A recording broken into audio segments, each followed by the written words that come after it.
pergunta: Jesus ele existiu e ressuscitou? Existe uma congruência histórica? Pessoas diferentes, no mesmo período, atestaram a existência de Jesus. Então, como é que pessoas diferentes viram a mesma pessoa, falam a mesma coisa e diz que Jesus existiu? Se Jesus não existisse realmente, existiria um conflito naquela época, um grande alvoroço, estaria descrito em textos dizendo que pessoas discutiram sobre a existência. Só que parecia que é como se fosse um senso comum para aquele período, que Jesus existiu e ressuscitou. Então você tem uma atestação independente antiga. Várias pessoas e vários escritores antigos mostraram que Jesus realmente existiu. E a ideia é que você não tem um embaraço, você tem um argumento limpo de que Jesus existiu. A coerência dos fatos também, Jesus, estão todos comprovados. Tudo aquilo que a Bíblia fala que Jesus fez e que aconteceu, grande parte dos fatos são coerentes entre si, logicamente, e estão comprovados. Jesus existiu na época de Tibério e escritores cristãos e não cristãos atestaram isso. E aí, Jesus era Deus? É uma outra pergunta. Segundo Lewis, você tem 3 opções. Jesus, pelo que ele falava, Jesus ele sempre afirmou que era Deus, né? Então, isso é uma afirmação de Jesus na Bíblia. E uma afirmação histórica também, que outros textos falavam também que Jesus falava que era Deus. Então, se Jesus ele afirma que era Deus, ele só pode ser lunático, mentiroso ou Deus mesmo. Lunático por quê? Jesus ele fala que era Deus e ele não é. Ele estava tendo uma visão de que ele era Deus, ele estava totalmente louco para acreditar de que ele era Deus sem ele ser Deus. Ele seria um lunático. A segunda opção é que Jesus ele sabia que ele não era Deus, e ele afirmava isso, logo ele era um mentiroso. Agora sim, na história a gente vai ver que Jesus não se mostrou ser um lunático, a maior parte dos ensinamentos dele permanecem até hoje como fazendo sentido. Jesus ele não se mostrou como mentiroso, logo a terceira opção é, ele falou que era Deus, ele realmente era Deus. Então, segundo as 3 opções, a que faz mais sentido é que Jesus realmente era Deus. Porque as outras 2 opções não se mostram verdadeiras sobre Jesus. Ele não era lunático nem mentiroso. Jesus afirmou ser Deus, verdade ou mentira. A gente falou disso, e aqui eu vou ler aquilo que eu falei em cima. Se afirmações fossem falsas, ele só poderia ser louco ou mentiroso. Mas as ações de Jesus são contra ele ser louco ou mentiroso. Logo ele fala a verdade, sendo assim, ele é Deus. É um outro argumento que Lewis utiliza para a divindade de Cristo. E as profecias cumpridas nele, dizendo ser Cristo, também mostram que ele foi Cristo. Então, várias profecias que eram como se fossem exigências para Cristo ser Deus, se cumpriram. E o que a gente tem é que Cristo cumpre essas profecias e logo ele é o Deus das profecias e o Messias que a Bíblia fala que viria à Terra. Jesus ressuscitou, é um outro tópico interessante. Os evangelhos são verdadeiros e as descrições anteriores de eventos futuros, eles afirmam a ressurreição de Jesus, logo Jesus ressuscitou. Então, qual é a ideia?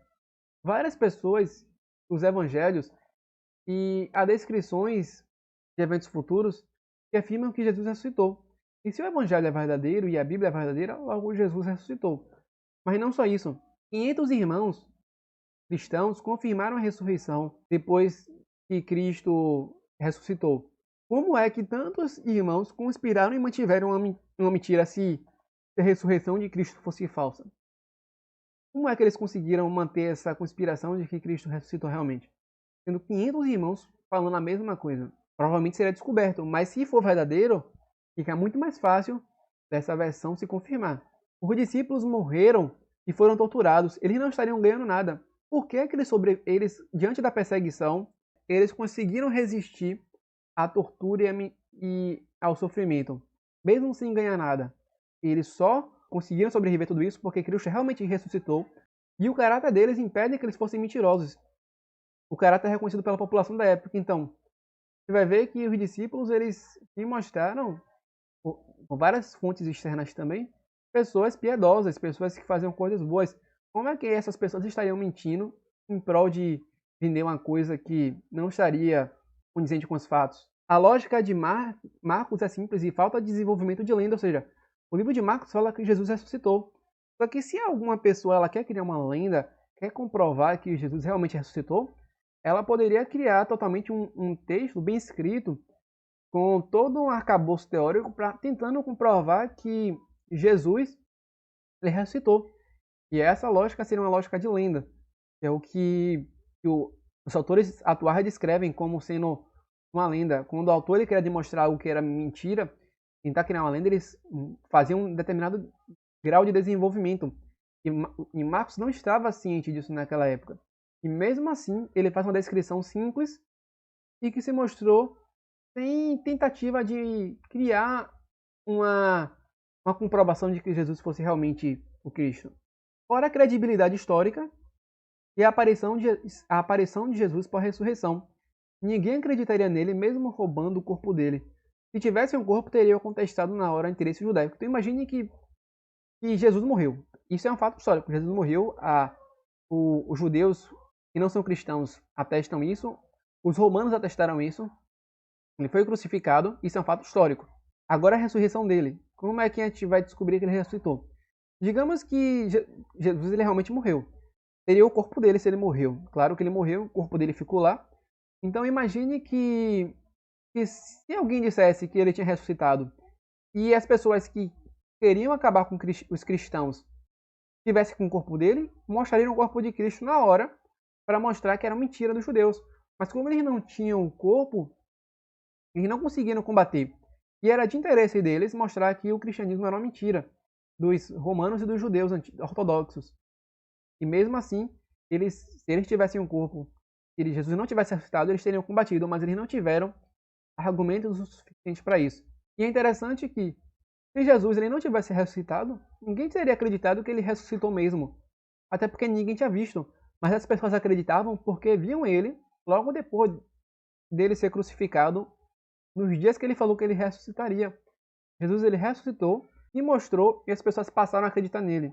A ideia da conspiração é ridícula e impossível a fabricar históricas em um período de proximidade temporal e geográfica. Então, assim, como é que os discípulos eles inventaram toda essa história? Fabricaram tudo isso, sendo que existiam várias pessoas naquele mesmo período, no mesmo período histórico, para contestar eles, dizendo que Jesus não ressuscitou. Que aquilo que eles falaram que aconteceu em determinado local não aconteceu porque alguém passou naquele local naquele dia e não viu. Então, o que a gente vai observar é que a fabricação de história, a ideia de conspiração é ridícula, não tem como ter. É porque tinham muitas pessoas que não eram cristãs e que viviam naquele mesmo período geográfico, naquele mesmo período temporal, e que não contestaram essa ressurreição de Jesus. E é impossível roubar o corpo de Jesus. Inimigos de Jesus não aceitaram a ressurreição. Imagine que se Jesus tivesse o corpo realmente roubado, como é que os romanos, com grandes armas que eles tinham na época, a principal potência, colocaram grandes guardas para guardar o corpo de Jesus e ainda assim o corpo dele foi levado? Os discípulos não tinham muita experiência de guerra como os romanos tinham. E era uma menor quantidade. Mesmo assim, o corpo foi roubado e conseguiram empurrar uma pedra enorme. Isso também demonstra que seria impossível roubar o corpo de Jesus.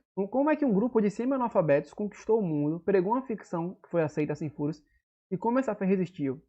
Agora imagine bem, vários sofreram perseguição, quase morreram, muitas pessoas tentaram matá-los, os primeiros cristãos, e mesmo assim, essa fé resistiu.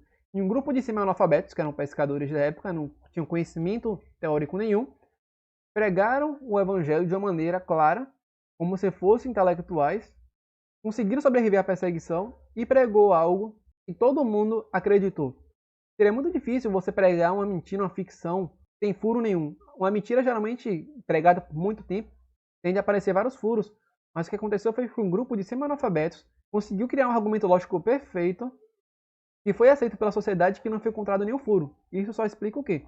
Explica que eles estavam realmente falando a verdade e que aquilo que eles estavam pregando eles realmente acreditavam e que eles só estavam explicando os fatos que realmente aconteceu. E o fato da fé resistir é a prova disso. Mulheres que espalharam a ressurreição não teriam validade na fala. Seria mais estratégico pedir para homens. Então, na época, mulher ela não tinha um poder de fala muito grande. Mas ainda assim, se Jesus tivesse querendo espalhar a ressurreição dele, ele teria chamado homens. Mas na verdade ele não tinha o intuito disso, de dar validade. Ele chamou mulheres, ele chamou pessoas que não tinham validade no discurso para falar que Jesus tinha ressuscitado. E elas vão lá e falam para as pessoas.